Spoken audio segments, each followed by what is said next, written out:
She worries the value of time together and open communication.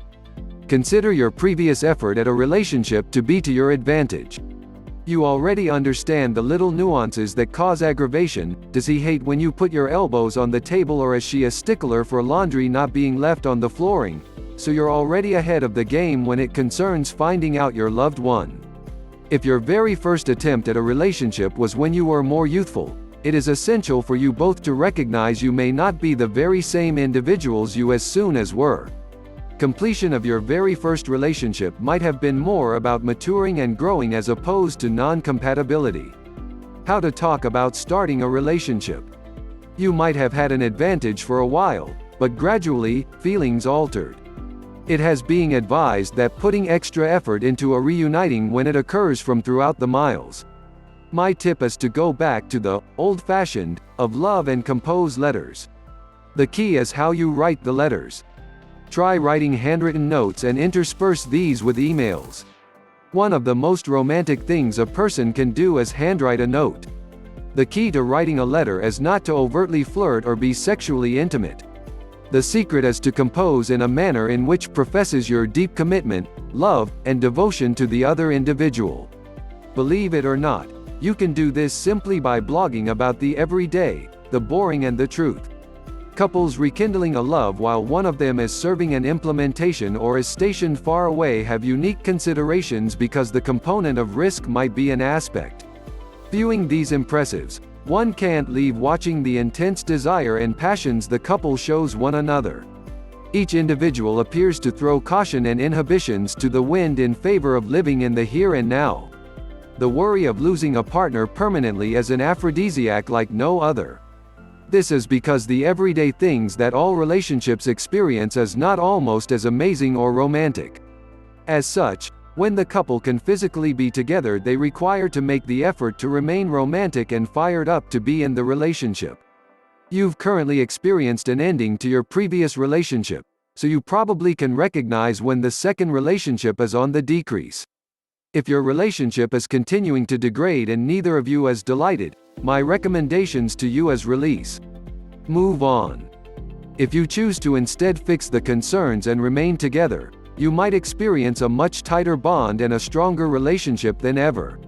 When I got wed almost 3 years back, at the wedding event reception, I asked a few of the older and better folks who were going to for a few words of recommendations from their own relationships to make sure my wife and I didn't shit the very same bed.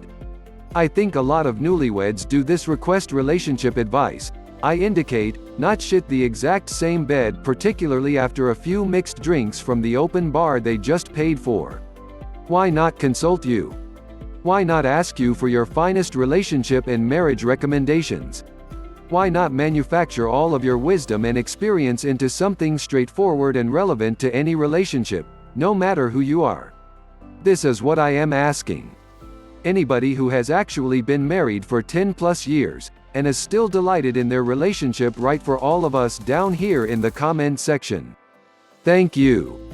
What lessons would you give to others if you could? What is working for you and your partner? Likewise, to people who are divorced, what didn't work previously? We are looking forward to your responses. It is very interesting.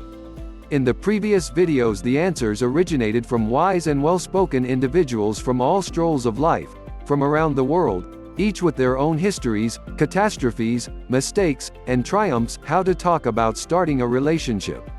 And yet they were all stating basically the exact same lots things. And they work.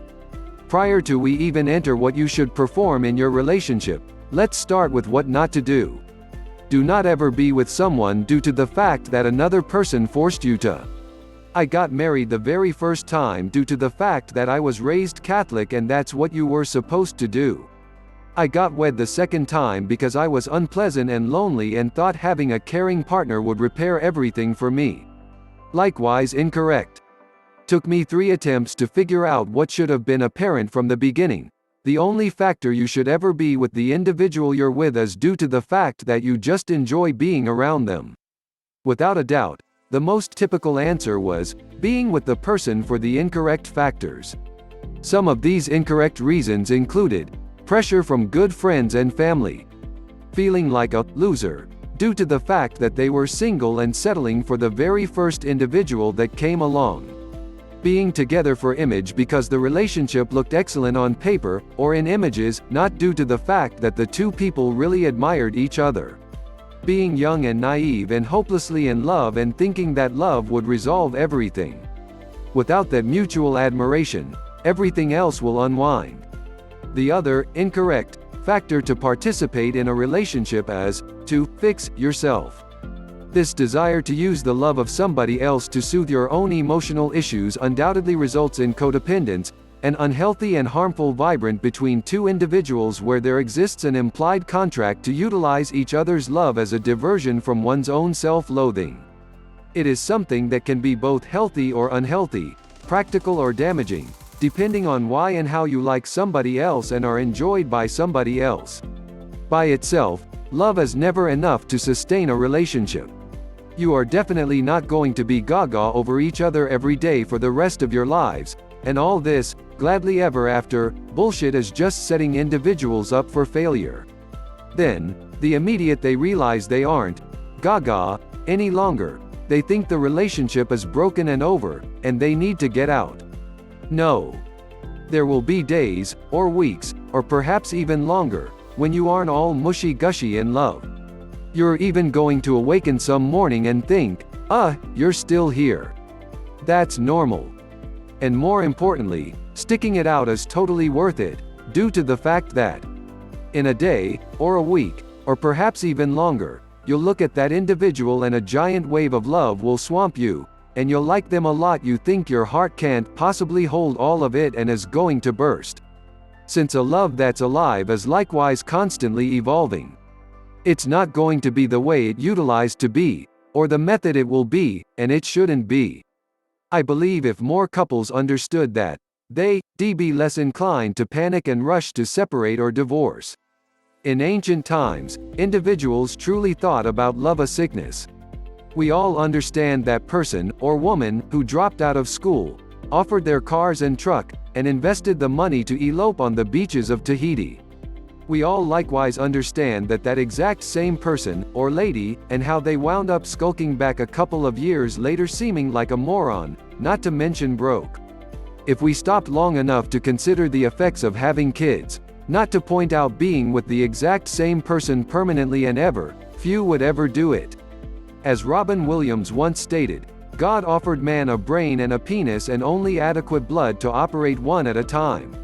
Blind romantic love is a trap developed to get two people to overlook each other's faults long enough to do some baby making.